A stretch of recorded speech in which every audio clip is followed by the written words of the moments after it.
नमस्कार दोस्तों, मैं अंकुर उपाध्याय स्वागत करता हूं आप सभी का आपके अपने YouTube channel share market analysis में। दोस्तों, आईपीओ का सिलसिला चल रहा है कंटिन्यू, एक जा रहा है दूसरा आ रहा है, एक जा रहा है तीसरा आ रहा है। तो ये आईपीओ का सीजन इसलिए आ जाता है जब शेयर बाजार में तेजी होती है तो लोगों को लगता है कि हाँ भाई, ये आईपीओ लाने का सही समय है। कंपनियां कहती हैं कि अब पैसे जुटाने का अच्छा समय है, लोग बाजार पे भरोसा कर रहे हैं, लोग बाजार में नए नए आ रहे हैं, तो अपनी कंपनी का आईपीओ लाओ, 2 इंटरव्यू दो, 4 इन्फ्लुएंसर से वीडियो बनवाओ और आईपीओ सुपर हिट, कंपनी के पास पैसा आ गया और निवेशकों को भी फायदा हो जाता है इंस्टेंटली। लेकिन उसके बाद जो लोग निवेश करते हैं फोमो का शिकार होकर, वो ज्यादातर कहीं ना कहीं ट्रैप हो जाते हैं। मींस कि आपने आईपीओ में पैसा लगाया, आपको अलॉटमेंट नहीं मिला और स्टॉक हो गया डबल लिस्टिंग पे। उसके बाद आपके दिमाग में वो स्टॉक हमेशा चलता रहता है, वो कैलकुलेशन हमेशा चलती रहती है कि काश मेरा लग जाता, काश मेरा लग जाता, और इस चक्कर में आप फिर लिस्टिंग पे खरीदने की कोशिश करते हो कि यहां से भी भागेगा, खरीदना चाहिए। देखिए, इसी प्रकार का एक आईपीओ भी रिसेंटली ओपन हुआ था उत्कर्ष स्मॉल फाइनेंस बैंक का, जिसकी क्लोजिंग आज हो गई है। आईपीओ को तो मिला है सुपर्ब रिस्पॉन्स। अगर आपने भी बिडिंग करी है तो मैं आप सभी के लिए कुछ इंपॉर्टेंट डिटेल्स लेके आया हूं। शुरू करते हैं बिना किसी देरी के। लेकिन उससे पहले बताऊंगा, अगर आपने अभी तक अपनी फाइनेंशियल जर्नी स्टार्ट नहीं करी, अगर आपने अभी तक अपना डीमेट अकाउंट ओपन नहीं किया है, तो आप अपस्टॉक जैसे बड़े ट्रेडिंग प्लेटफॉर्म पे अपना डीमेट अकाउंट ओपन कर सकते हैं, जहां पे रतन टाटा जी का नाम जुड़ा हुआ है। तो आपकी कैपिटल की सेफ्टी मिलती है एक तरीके से। अकाउंट ओपनिंग बिल्कुल फ्री है, लाइफ टाइम एएमसी भी फ्री है। जाइए, शेयर खरीदिए और अपनी इन्वेस्टमेंट जर्नी स्टार्ट कीजिए विदाउट एनी चार्जेस। अब बढ़ते हैं आगे। देखिए, उत्कर्ष स्मॉल फाइनेंस बैंक के आईपीओ की बात करें तो ये आईपीओ तो ओवर सब्सक्राइब होना था। ये आईपीओ को दमदार रिस्पॉन्स मिलना था, कोई रोक ही नहीं सकता था, कोई भी नहीं रोक सकता था इस स्टॉक को। इसलिए नहीं कि इसके फंडामेंटल्स बहुत स्ट्रॉन्ग है, या इसलिए नहीं कि इस कंपनी के वो लेकर बहुत बुलिशनेस है, कारोबार बहुत बड़ा नहीं। एक छोटे साइज का आईपीओ था, ये था इश्यू।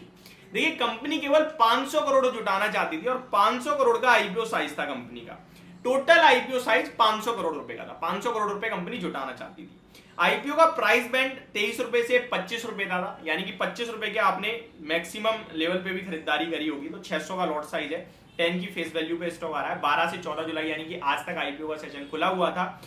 इशू सब्सक्राइब हुआ है 106 टाइम्स, ऑलमोस्ट 106 टाइम्स ये इशू सब्सक्राइब हुआ है। एग्जैक्टली फिगर जो मैं आपके साथ शेयर करूं तो 101.91, सॉरी 106 नहीं, ऑलमोस्ट 102 टाइम्स आप कह सकते हैं टोटल इशू सब्सक्राइब हुआ है।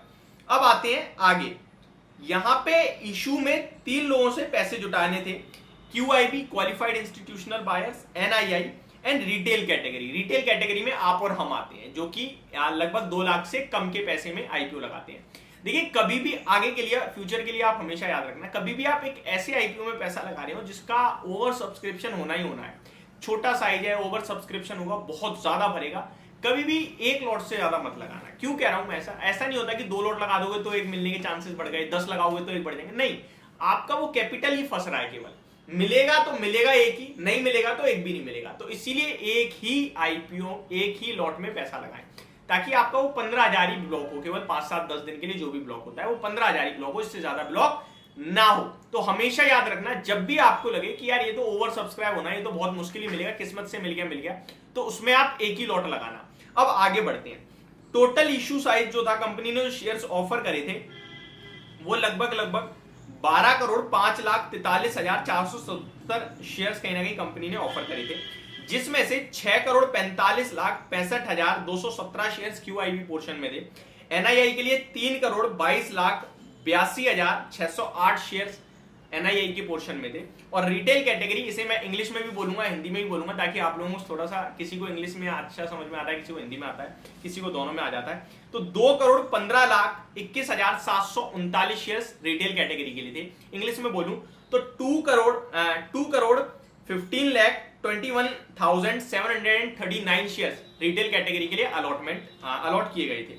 अब जहां पे सब्सक्रिप्शन देखने को मिला है वो सुन लीजिए आप। रिटेल कैटेगरी से 72 टाइम्स सब्सक्राइब हुआ है आईपीओ, ये तो बहुत छोटा है। QIB से 125 टाइम्स सब्सक्राइब हुआ है, ओवर सब्सक्राइब हुआ है। तो QIB ने तो भर भर के पैसा लगाया है। वहीं अगर बात करें इसके टोटल सब्सक्रिप्शन की तो 101.91 होता है, और NII ने भी लगभग 81.64 टाइम्स का ओवर सब्सक्रिप्शन दिया है। तो तीनों पैमाने पे ओवर सब्सक्राइब ये हुआ है स्टॉक। ये लिस्टिंग आपके लिए दमदार होगी, पैसा डबल होना चाहिए लिस्टिंग पे, और डबल से भी ज्यादा हो जाए तो कोई बड़ी बात नहीं है। कब लिस्टिंग होगी, आगे का प्रोसीजर क्या है वो सुन लीजिए।